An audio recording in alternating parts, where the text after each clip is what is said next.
ಎಲ್ರಿಗೂ ನಮಸ್ಕಾರ. Welcome back to my channel. ಎಲ್ಲರೂ ಹೇಗಿದ್ದೀರಾ? ನಾನು ಚೆನ್ನಾಗಿದ್ದೀನಿ. ಇವತ್ತು ನನ್ನ ಮಗನ ಫಸ್ಟ್ ಡೇ ಸ್ಕೂಲು. ನಾವು 1.5 ತಿಂಗಳಾಯ್ತು ಇವಾಗ ಸ್ಕೂಲ್ ಸ್ಟಾರ್ಟ್ ಆಗಿ. ಬಟ್ ಇವಾಗ ಸೇರಿಸಿರೋ ಉದ್ದೇಶ ಅಂತ ಅಂದರೆ ಸೇರಿಸ್ಬೇಕಾಗಿತ್ತು ಮೊದಲೇ.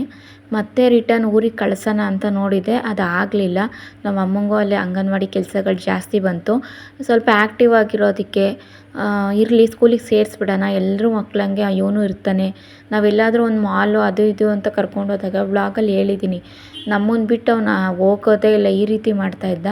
ಸ್ಕೂಲ್ಗೆ ಹೋದರೆ ಎಲ್ಲ ಮಕ್ಕಳು ಕೂಡ ಆ್ಯಕ್ಟಿವ್ ಆಗ್ತಾರೆ. ಮತ್ತು ಅವನಿಗೆ ವಾಯ್ಸ್ ಅಂದರೆ ಮಾತಾಡೋದು ಸ್ವಲ್ಪ ಕಮ್ಮಿ ಇತ್ತು ಅಂತ ಹೇಳಿದ್ನಲ್ವ, ಅದು ಕೂಡ ಇಂಪ್ರೂವ್ ಆಗುತ್ತೆ. ಎಲ್ಲನೂ ಕೂಡ ಎಲ್ಲ ಚೆನ್ನಾಗಿರುತ್ತೆ ಮಕ್ಳಿಗೂ ಕೂಡ. ಇಲ್ಲೇ 4 ಮೂಲೆಯಲ್ಲಿ ಕೂತ್ಕೊಂಡು ಅವಕ್ಕೂ ಕೂಡ ತಲೆ ಕೆಟ್ಟಂಗೆ ಆಗ್ಬಿಡುತ್ತೆ. ಒಂದು ಸ್ವಲ್ಪ ಹೊತ್ತು ಸ್ಕೂಲ್ಗೆಲ್ಲ ಹೋಗ್ಬಿಟ್ಟು ಬಂದು ಅಲ್ಲಿ ಮಕ್ಳ ಜೊತೆ ಸೇರಿಕೊಂಡು ತುಂಬಾ ಆ್ಯಕ್ಟಿವ್ ಆಗ್ತಾರೆ ಅನ್ನೋ ಕಾರಣಕ್ಕೆ ನಾನು ಕೂಡ ನನ್ನ ಮಗನಿಗೆ ಸ್ಕೂಲಿಗೆ ಸೇರಿಸಿದ್ದೀನಿ. ಇಲ್ಲೇ ನಮ್ಮ ಏರಿಯಾದಲ್ಲೇ, ನಮ್ಮ ನಿಯರ್ ಬೈ ಮನೆಗೆ ಹತ್ರ ಆಗುತ್ತೆ, ಆ ಸ್ಕೂಲಿಗೆ ಸೇರಿಸಿದ್ದೀನಿ. ಅಂದರೆ ಫಸ್ಟ್ ಡೇ ಸ್ಕೂಲು ಯಾವ ರೀತಿ ಇತ್ತು ಅಂತ ಸೋಮವಾರದ ಬ್ಲಾಗು. ಅಂದರೆ ಈ ಸೋಮವಾರ ಇವಾಗ ಹೋಯ್ತಲ್ವ, ಅಂದರೆ ಇವತ್ತು 8 ದಿನದಲ್ಲಿ, ಇವತ್ತು ನಾನು ಅಪ್ಲೋಡ್ ಮಾಡ್ತಾ ಇರೋದು ಮಂಗಳವಾರ. ನಿನ್ನೆ 8 ದಿನದಲ್ಲಿ ನಾನು ಸ್ಕೂಲಿಗೆ ಜಾಯಿನ್ ಮಾಡಿಸಿದ್ದೆ. ಆವಾಗ ಕರೆಕ್ಟಾಗಿ ಮಂಡೆಯಿಂದ ಕಳಿಸ್ಬೇಕು ಅಂತ ನನಗೆ ಭಾರಿ ಆಸೆ ಇತ್ತು. ಕಳಿಸಿದ್ದೀನಿ ಕೊನೆಗೂ. ಇದು ಫೀಸ್ ಬಂದು ಕಂತು ಲೆಕ್ಕದಲ್ಲಿದೆ. ಸ್ಟಾರ್ಟಿಂಗ್ ಫುಲ್ ಆದರೂ ಕಟ್ಬೋದು, ಕಂತು ಲೆಕ್ಕದಲ್ಲಾದ್ರೂ ಕಟ್ಬೋದು. ಈ ರೀತಿ ಅವನ್ನ ಫಸ್ಟು ಎಲ್ಲ ರೆಡಿ ಮಾಡಿಬಿಟ್ಟು ಸ್ನಾನ ಗಿನ ಎಲ್ಲ ಮಾಡಿಸಿ, ಅಂದರೆ ಸೋಮವಾರ ಮಂಗಳವಾರ ತುಂಬಾ ಹಠ ಮಾಡ್ದೆ. ತುಂಬ ಅಂತ ಅಂದರೆ ತೀರಾ ತುಂಬ ಅಲ್ಲ, ಅಂದರೆ ಎಲ್ಲೋ ಕರ್ಕೊಂಡು ಹೋಗ್ತಾಯಿದ್ದಾರೆ. 2 ದಿನ ನಾನು ಬಿಟ್ಬಿಟ್ಟು ಬರ್ತಾ ಇರಬೇಕಾದ್ರೆ ಬೇಡ ಅಂತ ಜೋರಾಗಿ ಅಳ್ತಾ ಇದ್ದ. ಅದಾದಮೇಲೆ ಬುಧವಾರದಿಂದ ಎಷ್ಟು ನೀಟಾಗಿ ಹೋದ ಅಂತಂದರೆ, ಅಮ್ಮ ಬಾಯ್ ಅಂತ ಅಂದ್ಬಿಟ್ಟು ಹೋಗೋನು. ಈ ರೀತಿ ಅದನ್ನು ವ್ಲಾಗ್ ನಾನು ನಿಮ್ಗೆ ಶೇರ್ ಮಾಡ್ತೀನಿ. ಹಾಗೆಯೇ ಅವನ್ನ ಫಸ್ಟು ರೆಡಿ ಮಾಡಿಬಿಟ್ಟು ಆಮೇಲೆ ನಾನು ಸ್ನಾನ ಮಾಡಿಕೊಂಡು ಪೂಜೆ ಮಾಡೋಕ್ಕಾಗಿರಲಿಲ್ಲ. ಫಸ್ಟು ಲೇಟ್ ಆಗಿಬಿಡುತ್ತೆ ಅಲ್ವಾ, ಫಸ್ಟ್ ಬೇಗ ಹೋದರೆ ಚೆನ್ನಾಗಿರುತ್ತೆ ಅಂತ. ಅಲ್ಲೇ ಫಸ್ಟೇ ದಿನವೇ ಲೇಟಾಗಿ ಹೋದರೆ ಅಷ್ಟು ಚೆನ್ನಾಗಿ ಅನಿಸಲ್ಲ. ಅದಕ್ಕೆ ಎಲ್ಲ ಫ್ರೆಶಪ್ ಆಗಿ ಅವನಿಗೂ ಕೂಡ ರೆಡಿ ಮಾಡಿ ಒಂದು ಗ್ಲಾಸ್ ಹಾಲು ಕೊಟ್ಟು, ಬೆಳಗ್ಗೆ ಹೊತ್ತು ತಿಂಡಿ ತಿನ್ನಲ್ಲ ಅವನು, ಒಂದು ಗ್ಲಾಸ್ ಹಾಲು ಕುಡಿದು ಸ್ನಾನ ಮಾಡಿಕೊಂಡು ಫುಲ್ಲು ಸ್ಟ್ರೆಂತ್ ಆಗಿಬಿಡ್ತಾನೆ. ಅವ್ನು ಕರ್ಕೊಂಡೋಗಿ ಸ್ಕೂಲ್ ಹತ್ರ ಬಿಟ್ಟು ಆಮೇಲೆ ಬಂದು ಪೂಜೆ ಮಾಡ್ತಾಯಿದ್ದೀನಿ. ಇವತ್ತು ದೇವಸ್ಥಾನದ ಹತ್ರನೂ ಕರ್ಕೊಂಡು ಹೋಗಿದ್ದೆ. ದೇವರಿಗೆಲ್ಲ ಕೈ ಮುಗಿ ಅಂದರೆ ಆರಾಮಾಗಿ ಮುಗಿಯೋನು, ಹಂಗೆಲ್ಲ ದೇವರಿಗೆ ಜೇಜಿ ಕೈ ಮುಗಿ ಅಂತ ಅಂದರೆ ಅಡ್ಡ ಬೀಳೋದು, ಕೈ ಮುಗಿಯೋದು ಎಲ್ಲ ಮಾಡ್ತಾನೆ. ಇವಾಗ ನಾನು ಬಿಟ್ಬಿಟ್ಟು ಬಂದಾದಮೇಲೆ ದೇವ್ರ ಮನೆ ಎಲ್ಲನೂ ನೀಟಾಗಿ ಒರೆಸ್ಕೊಂಬಿಟ್ಟು ಇವಾಗ ದೀಪ ಹಚ್ಚುತ್ತಾ ಇದ್ದೀನಿ. ಹೂವು ಎಲ್ಲ ಮುಡಿಸ್ಬಿಟ್ಟು ನೀವು ನೋಡ್ತಾ ಇರ್ಬೋದು, ಒಳಗಡೆ ಒಂದು ಚಿಕ್ಕ ಲೈಟ್ ಇದೆ.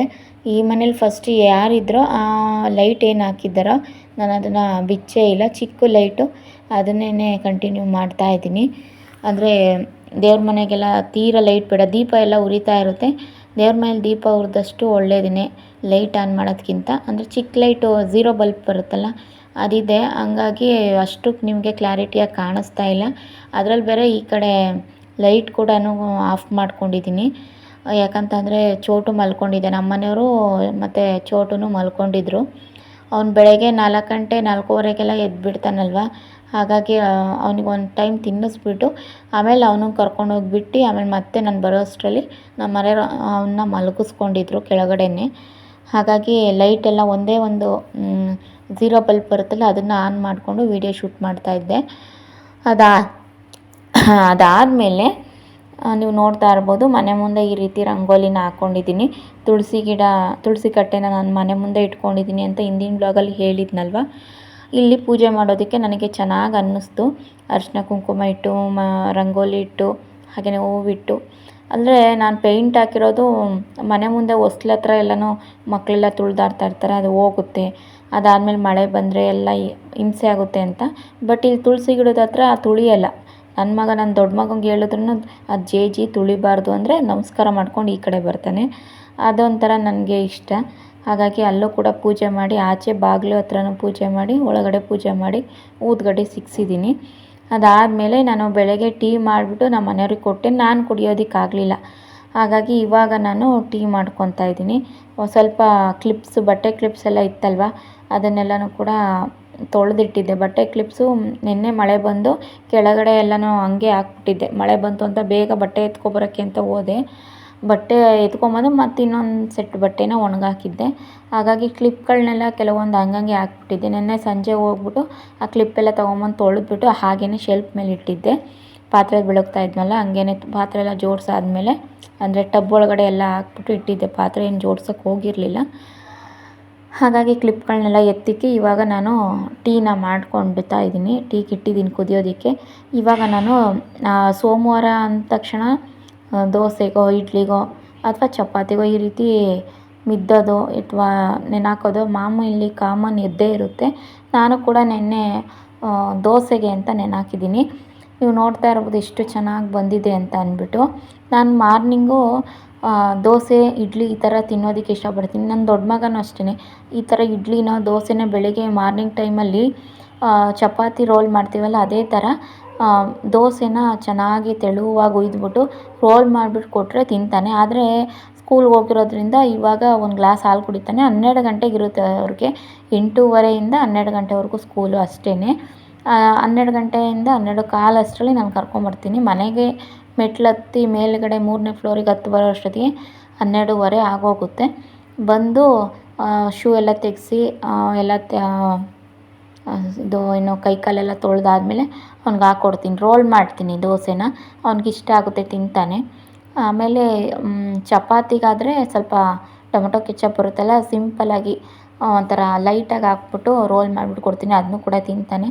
ನಾವು ಮಕ್ಕಳಿಗೆ ಊಟ ತಿನ್ಸೋಕ್ಕೆ ಹಿಂಸೆ ಪಡ್ತೀವಿ. ಅವಕ್ಕೆ ಬೇಕಾದಂಥ ಸ್ನ್ಯಾಕ್ಸ್ ಥರ ಒಂಥರ ಅವಕ್ಕೂ ಕೂಡ ಅಟ್ರ್ಯಾಕ್ಟಿವ್ ಆಗೋ ಥರ ಕೊಟ್ಟರೆ ನಾವು ತಿಂಡಿ ಮಾಡಿ ಅವು ಕೂಡ ತಿನ್ಕೊತವೆ ಹೊಟ್ಟೆ ತುಂಬ. ನಾವು ತಿನ್ಸೋದ್ಕಿಂತ ಅವರೇ ತಿನ್ನಬೇಕು. ನಾನು ಕೂಡ ಪ್ರಯತ್ನ ಪಡ್ತಾಯಿದ್ದೀನಿ. ಅವನೇ ತಿಂದಷ್ಟು ಒಳ್ಳೆಯದು. ಮತ್ತು ಇವನಿಗೂ ಕೂಡ ನಾನು ಅವನಿಗೂ ತಿನ್ನಿಸ್ಕೊಂಡು ಇವನಿಗೂ ತಿನ್ನಿಸ್ಕೊಂಡು ಅಂತಂದರೆ ನನಗೂ ಕೂಡ ರಿಸ್ಕ್ ಅನಿಸುತ್ತೆ. ಹಾಗಾಗಿ ಅವನಿಗೇ ತಿನ್ನೋದಕ್ಕೆ ಪ್ರಾಕ್ಟೀಸ್ ಮಾಡ್ತಾಯಿದ್ದೀನಿ. ಹಾಗೆಯೇ ನಾನಿವಾಗ ಟೀ ಎಲ್ಲ ಆಗಿತ್ತು. ಸ್ವಲ್ಪ ನಾನು ದೋಸೆ ಹಿಟ್ಟಿಗೆ ಸಾಲ್ಟ್ ಹಾಕಲ್ಲ. ನಾನು ನೈಟ್ ಹೊತ್ತು ಸೋಡಾನೂ ಹಾಕಲ್ಲ, ಸಾಲ್ಟ್ ಹಾಕಲ್ಲ. ಫಸ್ಟ್ ಹಾಕ್ತಾಯಿದ್ದೆ, ಬಟ್ ಇವಾಗ ಸೋಡಾ ಎಲ್ಲ ಹಾಕೋಕ್ಕೆ ಹೋಗಲ್ಲ. ಸಾಲ್ಟ್ ಒಂದು ಹಾಕ್ತೀನಿ. ಅದು ಮಾರ್ನಿಂಗ್ ಟೈಮಲ್ಲಿ ಹಿಟ್ಟು ಉಬ್ಬಿ ಬಂದಿರುತ್ತಲ್ಲ ಆವಾಗ ನಾನು ಸಾಲ್ಟನ್ನು ಹಾಕ್ಬಿಟ್ಟು ಮಿಕ್ಸ್ ಮಾಡಿ ಎತ್ತಿಡ್ತೀನಿ. ಇವಾಗ ಟೀ ಆಗಿತ್ತು. ರಸ್ಕ್ ಇತ್ತು ಮನೇಲಿ. ಆ ರಸ್ಕು ಮತ್ತು ಟೀನ ತೊಗೊಂಬಂದು ಇವಾಗ ಕುಡಿತಾ ಇದ್ದೀನಿ. ನಮ್ಮ ಮಗನೂ ಕೂಡ ಕೆಳಗಡೆ ಮಲ್ಕೊಂಡಿದ್ದ. ನಮ್ಮ ಮನೆಯವ್ರು ಸ್ನಾನಕ್ಕೆ ಹೋಗಿದ್ದರು. ಅದಾದಮೇಲೆ ನಮ್ಮ ಮನೆಯವ್ರು ಸ್ನಾನದಿಂದ ಬರೋ ಅಷ್ಟರಲ್ಲಿ ನಾನು ಸ್ವಲ್ಪ ತಿಂಡಿ ರೆಡಿ ಮಾಡೋಣ ಅಂತ ಅಂದ್ಬಿಟ್ಟು ರೆಡಿ ಮಾಡ್ತಾಯಿದ್ದೀನಿ. ನಮ್ಮ ಮನೆಯವ್ರಿಗೆ ದೋಸೆಗೆ ಬೆಲ್ಲದ ಚಟ್ನಿ ಹಾಗೆಯೇ ಕಾಯಿ ಚಟ್ನಿ ಎರಡೂ ಕೂಡ ಇರಬೇಕು. ಅಟ್ಲೀಸ್ಟ್ ಕಾಯಿ ಚಟ್ನಿ ಇಲ್ಲ ಅಂತ ಅಂದರೂ ಪರವಾಗಿಲ್ಲ, ಬೆಲ್ಲದ ಚಟ್ನಿ ಅಂತೂ ಇಷ್ಟಪಡ್ತಾರೆ. ಹಾಗಾಗಿ ದೋಸೆಗೆ ಬೆಲ್ಲದ ಚಟ್ನಿ, ನಾನು ದೋಸೆ ಮಾಡಿದಾಗೆಲ್ಲ ಬೆಲ್ಲದ ಚಟ್ನಿ ಮಾಡು ಅಂತ ಹೇಳ್ತಾ ಇರ್ತಾರೆ. ಹಾಗಾಗಿ ಇವತ್ತು ಎರಡೂ ಬೆಲ್ಲದ ಚಟ್ನಿ ಕಾಯಿ ಚಟ್ನಿ ಎರಡೂ ಕೂಡ ಮಾಡಿದ್ದೆ. ನನಗೆ ಬೆಳಗ್ಗೆನೇ ಅಷ್ಟು ಸಿಹಿ ತಿಂದರೆ ನನಗಾಗಲ್ಲ. ಮೊದಲೇ ನಿಮ್ಗೆ ಹೇಳ್ತಾ ಇರ್ತೀನಿ ಹಲ್ಲು ನೋವು ಅಂತ. ಇವಾಗ ಏನೋ ಒಂದು ಹೋಮ್ ರೆಮಿಡಿ ಹಾಕ್ಕೊಂಡು ಹಲ್ಲು ನೋವು ಕೂಡ ಕಮ್ಮಿ ಮಾಡ್ಕೊಂಡಿದ್ದೀನಿ. ಸದ್ಯಕ್ಕೆ ಏನಾದ್ರು ಸ್ವೀಟ್ ಏನಾದ್ರು ಜಾಸ್ತಿ ಆಗಿಬಿಟ್ರೆ ಇನ್ನೂ ಹೆವಿ, ಇವಾಗ ಮಳೆಗಾಲ ಆಗಿರೋದಕ್ಕೂ ಅದಕ್ಕೂ ಚಳಿಗದಕ್ಕೂ ತುಂಬಾ ನೋವು ಬಂದುಬಿಡುತ್ತೆ. ಬೆಳಗಿನ ಜಾವ ಎದ್ದೇಳೋಕ್ಕೆ ಆಗಲ್ಲ, ಎದ್ದು ಕೆಲಸಗಳು ಮಾಡೋದಕ್ಕೆ ಆಗಲ್ಲ. ಹಾಗಾಗಿ ಅದೆಲ್ಲನೂ ಕೂಡ ಸ್ವೀಟ್ ಅವಾಯ್ಡ್ ಮಾಡಿದ್ದೀನಿ. ಬಟ್ ಟೀ ಕುಡಿಯೋದಂತೂ ಕೂಡ ನಾನು ಮಿಸ್ ಮಾಡಲ್ಲ. ಅದು ಮಾತ್ರ ಕುಡಿತೀನಿ. ಈ ಚಳಿಗಂತೂ ಮಾಡ್ಕೊಂಡು ಕಾಫಿನೋ ಟೀನ ಹೆವಿಯಾಗಿ ಕುಡಿಯೋಣ ಅಂತ ಅನ್ನಿಸ್ಬಿಡುತ್ತೆ. ಈ ರೀತಿ ಆಗುತ್ತೆ. ನಾನಿವಾಗ ದೋಸೆ ಹಾಕ್ತಾಯಿದ್ದೀನಿ. ನಿಮಗೆ ಗೊತ್ತಿರ್ಬೋದು, ದೋಸೆ ನಾವು ಕೆಳಗಡೆ ಒಂಥರ ಕ್ರಿಸ್ಪಿಯಾಗಿ ಕಲರ್ ಕಾಂಬಿನೇಷನ್ ಆಗಿ ಚೆನ್ನಾಗಿ ಬರಬೇಕು ಅಂತ ಅಂದರೆ ಸ್ವಲ್ಪ 1 ಸ್ಪೂನಷ್ಟು ಸಕ್ಕರೆ ಹಾಕಿ ತುಂಬ ಚೆನ್ನಾಗಿ ಬರುತ್ತೆ. ಇದನ್ನು ನಾನು ನನ್ನ ಮದುವೆ ಆದಾಗ ನನಗೆ ಯಾರೂ ಹೇಳೇ ಇರಲಿಲ್ಲ. ಒಂದು ಟಿಪ್ ಇದೇನು ಅಂದರೆ ಅವ್ರು ಹೇಳ್ದೆ ಹೋದರೆ ನಮಗೆ ಗೊತ್ತೇ ಆಗಲ್ವೇನೋ ಅನ್ನೋ ಥರ, ನಮ್ಮನ್ನು ಬಿಟ್ಟರೆ ಬೇರೆ ಯಾರಿಗೂ ಗೊತ್ತಾಗಬಾರ್ದು ಈ ಸೀಕ್ರೆಟು ಅನ್ನೋ ಥರ ಮೇಂಟೈನ್ ಮಾಡೋರು. ಅಂದರೆ ನಮ್ಮ ರಿಲೇಷನ್ನೇ. ಅಂದರೆ ಇವಾಗ ನನಗೂ ಅವ್ರಿಗೂ ಆಗಲ್ಲ ಬಿಡಿ. ಹೀಗೆ ನಾನು ಅಂದ್ಕೊತಾ ಇದ್ದೆ. ನಾನು ಎಷ್ಟೋ ಸಲ ಕೇಳಿದ್ದೀನಿ ಅವ್ರನ್ನ. ಅವಾಗೆಲ್ಲ ಚೆನ್ನಾಗಿದ್ದಾಗ ಕೇಳಿದ್ದೀನಿ, ಏನು ಹಾಕ್ತೀರಾ ಈ ಥರ ಬರ್ತಾಯಿದೆ, ನಾನು ಮಾಡಿದ್ರೆ ಹಂಗೆ ಬರೋದೇ ಇಲ್ವಲ್ಲ. ಅವಾಗ ನನಗೆ ಸೋಷಿಯಲ್ ಮೀಡ್ಯಾದಲ್ಲಿ ಅಷ್ಟು ನನಗೆ ಇದಿರಲಿಲ್ಲ. ಯೂಟ್ಯೂಬು ಈ ಥರ ಮಾಡ್ತಾರೆ ಅನ್ನೋದೇ ಗೊತ್ತಿರಲಿಲ್ಲ. ನಾನು ಮದುವೆ ಆಗೋ ಸ್ಟಾರ್ಟಿಂಗಲ್ಲಿ ನನಗೆ ಅಷ್ಟು ನಾಲೆಡ್ಜು ಕೂಡ ಇರಲಿಲ್ಲ. ಬಟ್ ಏನೋ ಹೋಗಬೇಕು ಮಾಡಬೇಕು ಈ ಥರ ಇತ್ತು ಅಷ್ಟೇ. ಈ ಥರ ಬುದ್ಧಿ ಅವಾಗ ಇದ್ದಿದ್ದಿದ್ರೆ ಇಷ್ಟೊತ್ತಿಗೆ ನಾನು ಯಾವಾಗಲೂ ಒಂದು ಲೆವೆಲಿಗೆ ಬರ್ತಾಯಿದ್ದೆ. ಆ ಥರ ಇವಾಗ ಆಮೇಲೆ ಅವ್ರಿಗೆ ಸೋಷಿಯಲ್ ಮೀಡ್ಯಾದಲ್ಲಿ ನಾನು ನೋಡ್ಕೊಂಡು ಆಮೇಲೆ ಸಕ್ಕರೆ ಹಾಕಿದ್ರೆ 1 ಸ್ಪೂನು ದೋಸೆ ಹಿಟ್ಟಿಗೆ ಕಲರ್ ತುಂಬ ಕ್ರಿಸ್ಪಿಯಾಗಿ ಬರುತ್ತೆ ಅನ್ನೋದು ನನಗೆ ಗೊತ್ತಾಯಿತು. ಅಟ್ಲೀಸ್ಟ್ ನನಗೆ ಗೊತ್ತಿದೆ. ಈಗ ನಾನು ನಿಮಗೆ ಹೇಳ್ದೆ ಹೋದರೆ ಅಂದರೆ ತಪ್ಪಾಗುತ್ತೆ. ಆದರೆ ನನ್ನ ಚಾನಲ್ ಕಡೆಯಿಂದ ಯಾರಿಗಾರು ಗೊತ್ತಿಲ್ಲ ಅಂದರೆ ಆಲ್ಮೋಸ್ಟ್ ಎಲ್ರಿಗೂ ಗೊತ್ತೇ ಇರುತ್ತೆ ಸಕ್ಕರೆ ಹಾಕಿದ್ರೆ ದೋಸೆ ಕಲರು ತುಂಬ ನೀಟಾಗಿ ಬರುತ್ತೆ, ಅಟ್ರಾಕ್ಟಿವ್ ಆಗಿ ಕಾಣುತ್ತೆ ಅಂತ. ಸ್ಮೆಲ್ ಕೂಡ ಘಮ ಘಮ ಅಂತ ಇರುತ್ತೆ. ಬಟ್ ಕೆಲವ್ರಿಗೆ ಗೊತ್ತಿರಲ್ಲ, ಅವ್ರಿಗಾಗಿ ಹೇಳ್ತಾ ಇದ್ದೀನಿ ನನ್ನ ಚಾನಲ್ ಕಡೆಯಿಂದ ಹೆಲ್ಪ್ ಆಗಲಿ ಅಂತ. ಒಂದು ಸಲ ನೀವು ಹಾಕ್ಬಿಟ್ಟು ಟ್ರೈ ಮಾಡಿ. ಒಂದು ಸ್ಪೂನು ಸಕ್ಕರೆ ಹಾಕ್ಬಿಟ್ಟು ದೋಸೆನ ಹಾಕೋದ್ರಿಂದ ಕೆಳಗಡೆ ತುಂಬಾ ಕಲರ್ಫುಲ್ಲಾಗಿ ದೋಸೆ ಬಂದಿರುತ್ತೆ. ಅದನ್ನು ನಾನು ಕೇಳ್ತಾ ಇದ್ರೆ ಹೇಳ್ತಾನೆ ಇರಲಿಲ್ಲ. ಬಟ್ ನಮಗೆ ಗೊತ್ತಿಲ್ದಲೇ ನಮಗೆ ಗೊತ್ತಾಗಿರೋದು ಇವಳಿಗೆ ಗೊತ್ತಾಗಬಾರ್ದು ಅನ್ನೋ ಥರ ಸೀಕ್ರೆಟ್ ಮೇಂಟೈನ್ ಮಾಡೋರು. ನಿಜವಾಗ್ಲೂ ಅವ್ರವ್ರ ಬುದ್ಧಿನ ಅವ್ರವ್ರ ಕರ್ಮನೇ ಬಂದು ಮುಖದ ಮೇಲೆ ಹೊಡಿಯುತ್ತಲ್ಲ, ಆವಾಗಲೇ ಗೊತ್ತಾಗೋದು. ನಾನು ಅಲ್ಲಿವರೆಗೂ ವೆಯ್ಟ್ ಮಾಡ್ತಾಯಿದ್ದೀನಿ. ನಾನು ಮಾಡಿದರೆ ನನಗೆ ಕರ್ಮ ಬಂದು ಹೊಡಿಲಿ, ಅವ್ರು ಮಾಡಿದರೆ ಅವ್ರಿಗೆ ಕರ್ಮ ಹೋಗಿ ಹೊಡಿಲಿ, ವೆಯ್ಟ್ ಮಾಡ್ತಾಯಿದ್ದೀನಿ ಅಷ್ಟೇ. ಅದಾದ ನಂತರ ತಿಂಡಿ ಎಲ್ಲ ತಿಂದಾದ್ಮೇಲೆ ನಾನು ಕೂಡ ತಿಂದೆ. ಚೋಟು ಕೂಡ ತಿನ್ನಿಸ್ಬಿಟ್ಟು ಅವನು ಎದ್ದ ಅಷ್ಟರೊಳಗಡೆ ಅವ್ನಿಗೂ ತಿನ್ನಿಸಿ ಮೇಲೆ ಕರ್ಕೊಂಬಂದಿದ್ದೀನಿ. ಟೆರೆಸ್ ಮೇಲೆ ಚಾಪೆ ಹಾಕ್ಬಿಟ್ಟು ಸ್ವಲ್ಪ ಬಟ್ಟೆ ಇತ್ತು, ನೆನ್ನೆ ಹಾರಾಕಿದ್ನಲ್ಲ ಆ ಬಟ್ಟೆಗಳನ್ನ ತಗೊಂಡು ನೆಕ್ಸ್ಟ್ ಬಟ್ಟೆಗಳನ್ನ ಒಣಗಾಕಬೇಕಾಗಿತ್ತು. ಆ ಬಟ್ಟೆಗಳನ್ನೆಲ್ಲನೂ ಒಣಗಾಕ್ತಾಯಿದ್ದೀನಿ.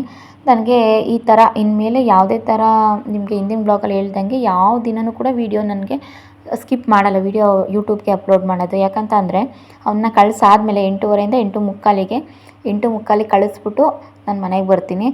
8:45 9 ಗಂಟೆಯಿಂದ ಅಂದರೆ 9:00ವರೆಗೆ ನಮ್ಮ ಮನೆಯವರು ತಿಂಡಿ ಎಲ್ಲ ಮಾಡೆಲ್ಲ ಹೋಗೋ ಅಷ್ಟೊತ್ತಿಗೆ 9:30 9:45 ಆಗುತ್ತೆ.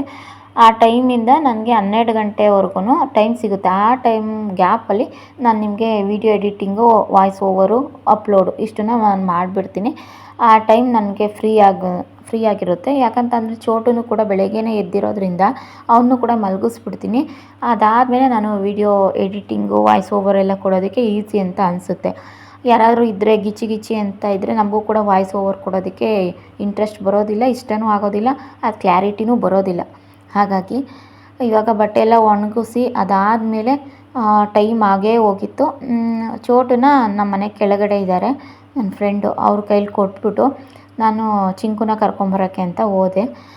ಕರ್ಕೊಂಬಂದಾದಮೇಲೆ ಅವನಿಗೆ ಪಾಸ್ಪೋರ್ಟ್ ಸೈಜ್ ಫೋಟೋ ಬೇಕಾಗಿತ್ತು. ಯಾಕಂತ ಅಂದರೆ ID ಕಾರ್ಡ್ ಕೊಡ್ತಾರೆ ನೋಡಿ, ಅದಕ್ಕೆ ಪಾಸ್ಪೋರ್ಟ್ ಸೈಜ್ ಫೋಟೋ, ಯೂನಿಫಾರ್ಮ್ ಇರೋದೇ ಬೇಕು ಅಂತ ಹೇಳಿದರು. ಯೂನಿಫಾರ್ಮ್ ನಾನು ಅಡ್ಮಿಷನ್ ಮಾಡ್ಸೋಕ್ಕೆ ಹೋಗಿದ್ದೀನೇ, ಯೂನಿಫಾರ್ಮು, ಬುಕ್ಸು ಎಲ್ಲ, ಸಾಕ್ಸು ಎಲ್ಲ ಕೂಡ ಕೊಟ್ಬಿಟ್ಟಿದ್ರು. ಹಾಗಾಗಿ ಅದನ್ನೆಲ್ಲನೂ ಕೂಡ ಇವಾಗ ಸಬ್ಮಿಟ್ ಮಾಡಿದ್ದೆ. ಅದಾದ ನಂತರ ನೀವು ನೋಡ್ತಾ ಇರ್ಬೋದು ಯೂನಿಫಾರ್ಮಲ್ಲೇ ಫೋಟೋ ತೆಗೆಸ್ತಾ ಇದ್ದೀನಿ. ಯೂನಿಫಾರ್ಮಲ್ಲಿ ಫೋಟೋ, ಪಾಸ್ಪೋರ್ಟ್ ಸೈಜ್ ಫೋಟೋ. ಅದಾದಮೇಲೆ ಇವಾಗ ಯೂನಿಫಾರ್ಮ್ ಹಾಕಿದ್ದಾನಲ್ಲ ಫುಲ್ ಫೋಟೋ ಒಂದು ಫ್ರೇಮ್ ಮಾಡಿಸೋಣ ಅಂತ. ನಮ್ಮ ಮನೇಲಿ ನನ್ನ ಮಕ್ಕಳವು ಇಬ್ಬರವು ಯಾವುದೂ ಕೂಡ ಫ್ರೇಮ್ ಹಾಕ್ಸಿರೋ ಫೋಟೋನೇ ಇಲ್ಲ.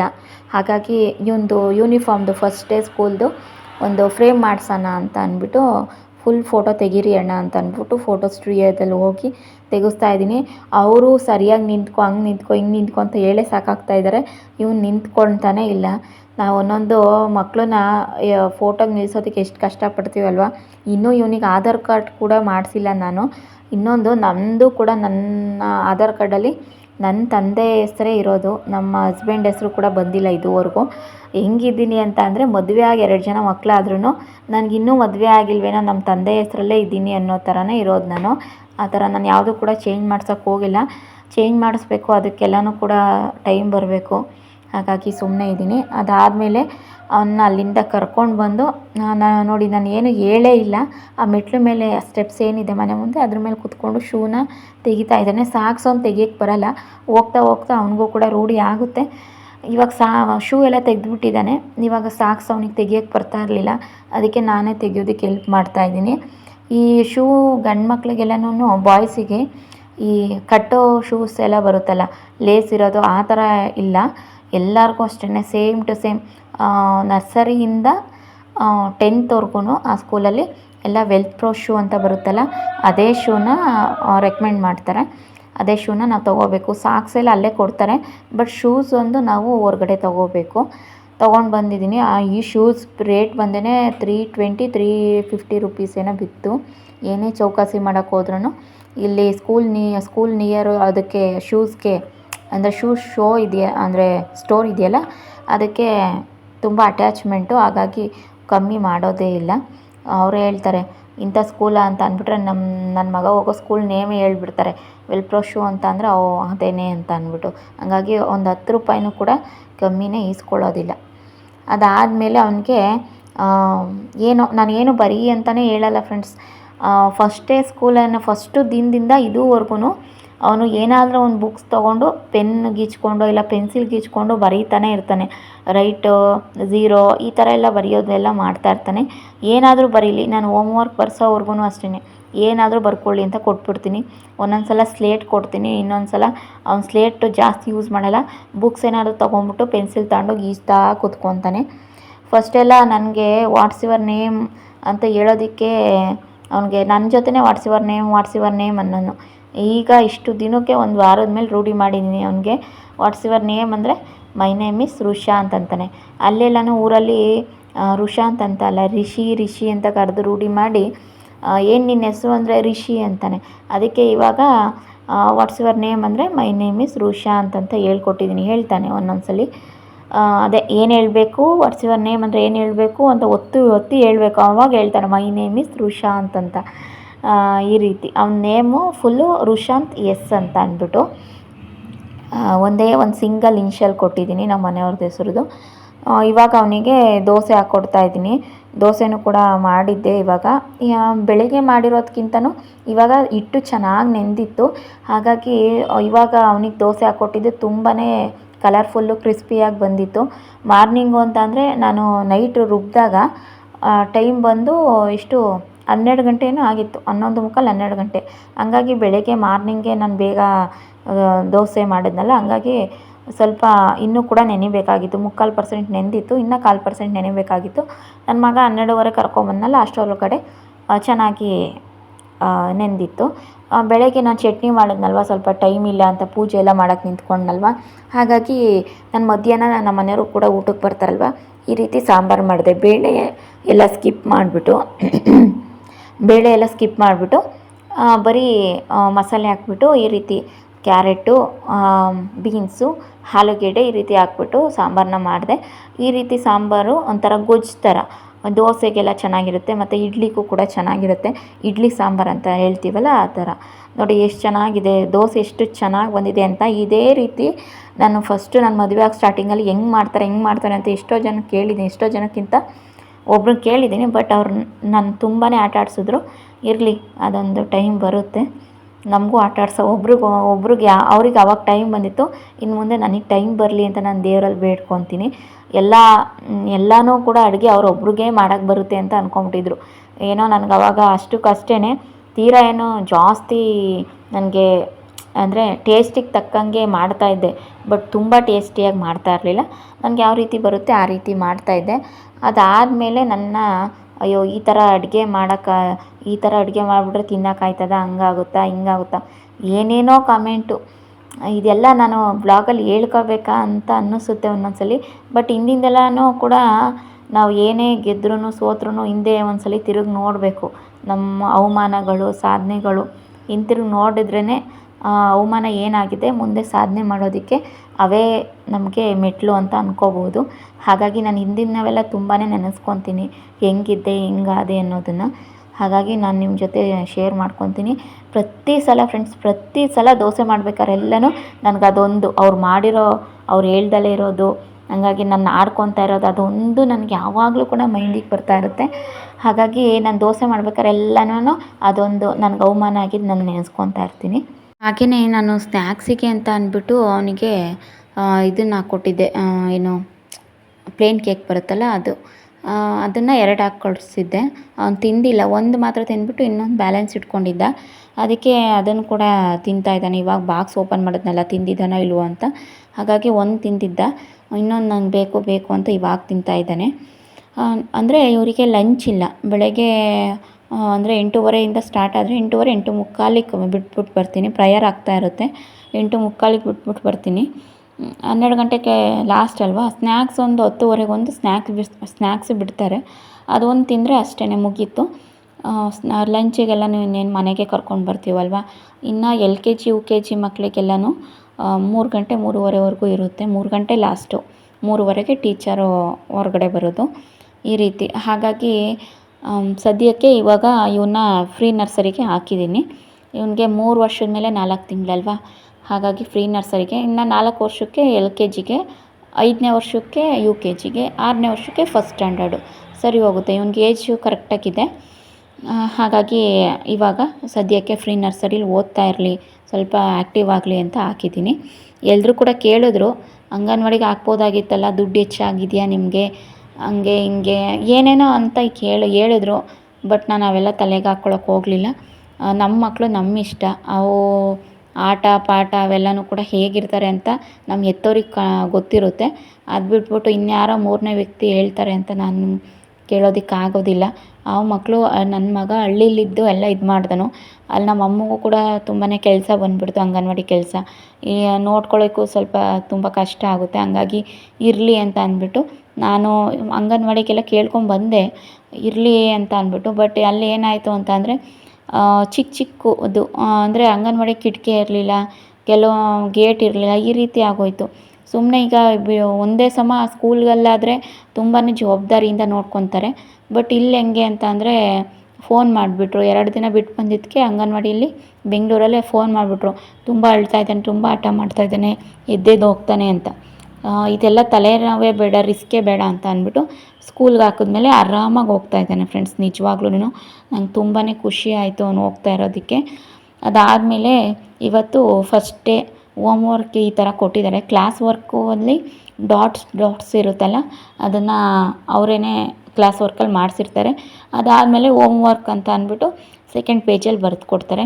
ರೈಮ್ಸ್ ಆಗಿರ್ಬೋದು ಎಲ್ಲನೂ ಕೊಟ್ಟಿರ್ತಾರೆ. ಫಸ್ಟ್ ಡೇ ಅಲ್ವಾ, ನಮ್ಮ ಬಗ್ಗೆ, ನಮ್ಮ ನೇಮ್ ಏನು, ಹಾಗೆಯೇ ಫೇವ್ರೆಟ್ ಕಲರು, ನಮ್ಮ ಏಜು, ಆಮೇಲೆ ನನಗೆ ಎಷ್ಟು ವರ್ಷ, ಹಾಗೆಯೇ ಡೇಟ್ ಆಫ್ ಬರ್ತು, ಈ ರೀತಿ ಎಲ್ಲ ಕೇಳ್ತಾ ಇರ್ತಾರೆ. ಅದಾದಮೇಲೆ ಫೇವ್ರೆಟ್ ಕಲರ್ ಆಗಿರ್ಬೋದು, ಫೇವ್ರೆಟ್ಟು ಟಿಫನ್ ಆಗಿರ್ಬೋದು, ಫೇವ್ರೆಟ್ ಸ್ನ್ಯಾಕ್ಸ್ ಆಗಿರ್ಬೋದು, ಈ ರೀತಿ ಎಲ್ಲ ಕೇಳ್ತಾ ಇರ್ತಾರೆ. ಫೇವ್ರೆಟ್ ಕಾರ್ಟೂನ್ ಚಾನಲ್ಲು, ಈ ರೀತಿ ಎಲ್ಲ ಅದನ್ನು ನಾನು ಅವನಿಗೇನು ಬರೆಯೋಕ್ಕೆ ಬರೋಲ್ಲ, ಅವನೇನು ಇಷ್ಟಪಡ್ತಾನೆ ಅನ್ನೋದು ನಮ್ಗೆ ಗೊತ್ತಲ್ವ, ಅದನ್ನು ನಾನು ಅವ್ನ ಕೈ ಹಿಡಿದ್ಬಿಟ್ಟು ತಿದ್ದಿಸಿ ಬರ್ಸಿದ್ದೀನಿ. ಅದಾದ ನಂತರ ನೈಟ್ ನಾನು ಇವತ್ತು ತೊಗರಿಬೇಳೆ ಮತ್ತು ಇದು ಹೆಸ್ರು ಬೇಳೆ ಹಾಕ್ಬಿಟ್ಟು ಪಾಯಸನ ಮಾಡಿದ್ದೆ. ಚೆನ್ನಾಗಿ ಕುಕ್ಕರಲ್ಲಿ ಸ್ಮ್ಯಾಶ್ ಆಗೋ ಥರ ಕೂಗಿಸ್ಕೊಂಡಿದ್ದೆ. ಅದಾದಮೇಲೆ ಇಲ್ಲಿ ನಾನು ಪಾಯಸನ ಮಾಡಿದ್ದೀನಿ. ಸ್ವಲ್ಪ ಹಾಲು, ತುಪ್ಪ, ಆಮೇಲೆ ಗೋಡಂಬಿ, ದ್ರಾಕ್ಷಿ ಈ ರೀತಿ ಎಲ್ಲ ಹಾಕ್ಬಿಟ್ಟು, ಆಮೇಲೆ ಕಾಯಿ ಹಾಲನ್ನ ಸ್ವಲ್ಪ ತೆಳುವಾಗಿ ರುಬ್ಕೊಂಬಿಟ್ಟು ಆಮೇಲೆ ಹಾಕಿ ಈ ರೀತಿ ಪಾಯಸನ ರೆಡಿ ಮಾಡಿದ್ದೀನಿ. ತುಂಬ ಚೆನ್ನಾಗಿತ್ತು ಪಾಯಸ ಮಾತ್ರ. ಎಲ್ಲರೂ ತಿಂದಾದ್ಮೇಲೆ ಲಾಸ್ಟಿಗೆ ನಾನು ತಿಂತಾಯಿದ್ದೀನಿ. ಅದಕ್ಕೆ ನಿಮಗೆ ಖಾಲಿ ಪಾತ್ರೆ ತೋರಿಸ್ತಾ ಇದ್ದೀನಿ. ಅದಾದ ನಂತರ ನಾನು ನೈಟು ಅಂದರೆ ಎಲ್ಲರೂ ಕೂಡ ಮಕ್ಕಳೆಲ್ಲ ಮಲಗಾದ್ಮೇಲೆ ಏನು ರೆಸ್ಯೂಮ್ ಕೊಟ್ಟಿರ್ತಾರೆ ನೋಡಿ, ರೆಸ್ಯೂಮು ಅಂತ ಅಂದರೆ ಸ್ಕೂಲ್ಗೆ ನಾವು ಒಂದು ಸಬ್ಮಿಟ್ನ ಮಾಡಬೇಕು, ಒಂದು ಫಾರ್ಮು. ಆ ಫಾರ್ಮ್ ಎಲ್ಲನೂ ಕೂಡ ಫಿಲ್ ಮಾಡ್ತಾಯಿದ್ದೀನಿ. ನೈಟೆಲ್ಲ ಮಕ್ಕಳು ಮಲ್ಕೊಂಡಾದಮೇಲೆ ನಾನು ಫಾರ್ಮು ಫಿಲಪ್ ಮಾಡೋಕ್ಕಾಗೋದು. ಹಾಗಾಗಿ ಇವಾಗ ಕೂತ್ಕೊಂಡು ಫಾರ್ಮ್ ಫಿಲಪ್ ಮಾಡ್ತಾಯಿದ್ದೀನಿ. ಫೋಟೋ ಎಲ್ಲ ಅಟ್ಯಾಚ್ ಮಾಡಿ ನಾಳೆನ ಸಬ್ಮಿಟ್ ಮಾಡಬೇಕು. ಸೊ ಫ್ರೆಂಡ್ಸ್, ಇವತ್ತಿನ ವ್ಲಾಗ್ ನಿಮಗೆ ಇಷ್ಟ ಆಗಿದೆ ಅಂತ ಭಾವಿಸ್ತೀನಿ. ಇಷ್ಟ ಆಗಿದ್ದರೆ ಪ್ಲೀಸ್ ಒಂದು ಲೈಕ್ ಮಾಡಿ. ಹಾಗೆಯೇ ಚಾನಲ್ನ ಯಾರೆಲ್ಲ ಸಬ್ಸ್ಕ್ರೈಬ್ ಮಾಡ್ಕೊಂಡಿಲ್ಲ ಪ್ಲೀಸ್ ಸಬ್ಸ್ಕ್ರೈಬ್ ಮಾಡಿಕೊಂಡು ಸಪೋರ್ಟ್ ಮಾಡಿ. ನಿಮ್ಮ ಫ್ರೆಂಡ್ಸು, ಫ್ಯಾಮಿಲಿ ಮೆಂಬರ್ಸ್ಗೂ ಕೂಡ ಶೇರ್ ಮಾಡಿ, ಅವರು ಕೂಡ ನೋಡಿ ಚಾನಲ್ಗೆ ಸಪೋರ್ಟ್ ಮಾಡಲಿ ಅಂತ ಕೇಳ್ಕೊತೀನಿ. ಹಾಗೆಯೇ ಇವತ್ತಿನ ವ್ಲಾಗು ತುಂಬಾ ನನಗೇ ಒಂದು ಮೋಟಿವೇಟ್ ಅಂತ ಅನ್ನಿಸ್ತು. ಹಾಗೆಯೇ ಇವತ್ತಿನ ವ್ಲಾಗನ್ನು ಇಲ್ಲಿಗೆ ಎಂಡ್ ಮಾಡ್ತಾಯಿದ್ದೀನಿ. ನಿಮಗೇನಾದರೂ ವಿಡಿಯೋ ಇಷ್ಟ ಆಗಿದ್ದರೆ ಪ್ಲೀಸ್ ಸಬ್ಸ್ಕ್ರೈಬ್ ಮಾಡ್ಕೊಳ್ಳೋದು ಮಾತ್ರ ಮರಿಬೇಡಿ. ಬರಲಾ, ನೆಕ್ಸ್ಟ್ ವ್ಲಾಗಲ್ಲಿ ಸಿಗ್ತೀನಿ. Thank you for watching. Bye, take care.